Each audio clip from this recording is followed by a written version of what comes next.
नमस्कार. आज आपण एका खूपच महत्वाच्या आणि अनेकांना पडणाऱ्या प्रश्नावर बोलणार आहोत.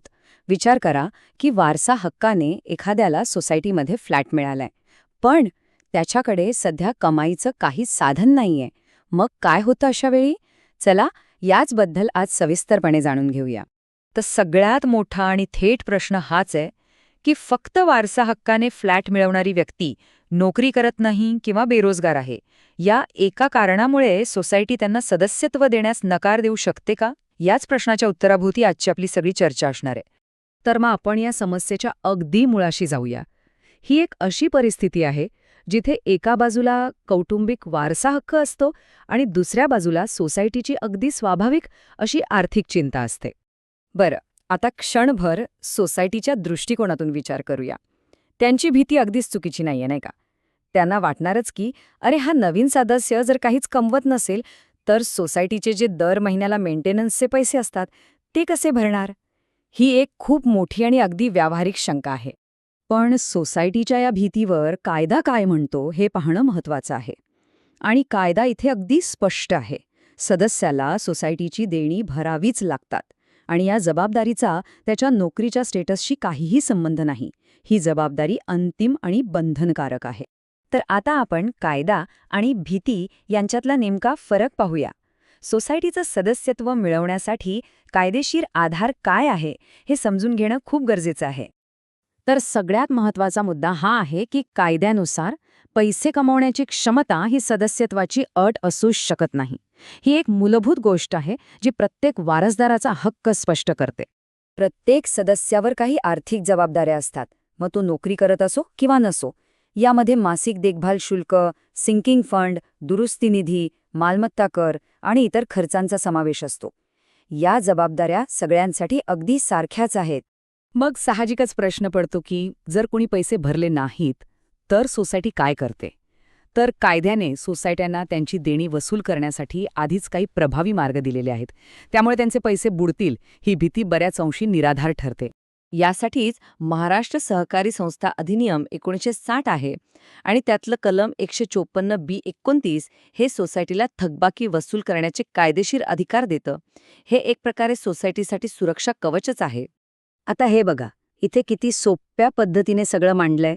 एका बाजूला सदस्याची जबाबदारी आहे तर दुसऱ्या बाजूला सोसायटीचे वसुलीचे हक्क. म्हणजे कसं की जर सदस्य पैसे भरू शकला नाही तर सोसायटीकडे कायदेशीर मार्ग आहेत. ते थेट फ्लॅटवर चार्ज लावू शकतात आणि आपली वसुलीची प्रक्रिया सुरू करू शकतात. सगळं कायद्याच्या चौकटीत बसवून दिलेलं आहे. चला, आता यावर एक व्यावहारिक उपाय काय असू शकतो याकडे वळूया. हा एक असा मार्ग आहे जो वारसदाराचे हक्क आणि सोसायटीची आर्थिक सुरक्षितता या दोन्ही गोष्टींची काळजी घेतो. यालाच अंडरटेकिंग किंवा सोप्या भाषेत हमीपत्र म्हणतात. हे एका आर्थिकदृष्ट्या सक्षम नातेवाईकाने दिलेलं लेखी वचन असतं.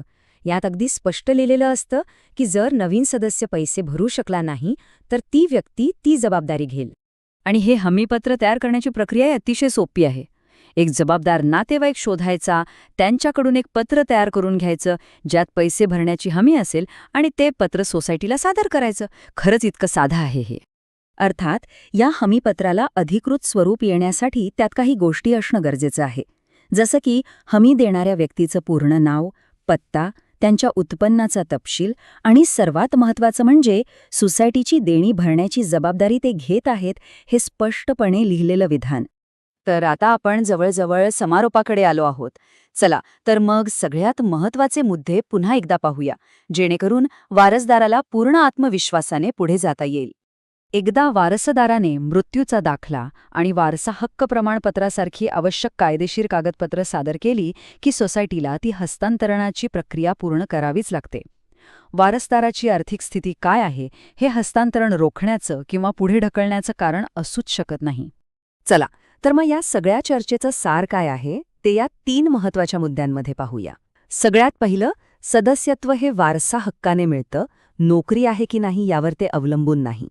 दुसरं म्हणजे सोसायटीची काळजी कमी करण्यासाठी हमीपत्र किंवा अंडरटेकिंग हा एक उत्तम आणि व्यावहारिक उपाय आहे. आणि तिसरी आणि सगळ्यात महत्त्वाची गोष्ट म्हणजे सोसायटीचे पैसे बुडत नाहीत, कारण त्यांची देणी वसूल करण्याचा हक्क कायद्याने पूर्णपणे सुरक्षित केलेला आहे. आणि शेवटी हे एक वाक्य कायम लक्षात ठेवण्यासारखं आहे. सदस्यत्व हा वारसा हक्काचा अधिकार आहे, नोकरीचा विशेषाधिकार नाही. हे वाक्य या संपूर्ण विषयाचं सार अगदी अचूकपणे सांगतं. यावर आपण सगळ्यांनीच नक्कीच विचार करायला हवा.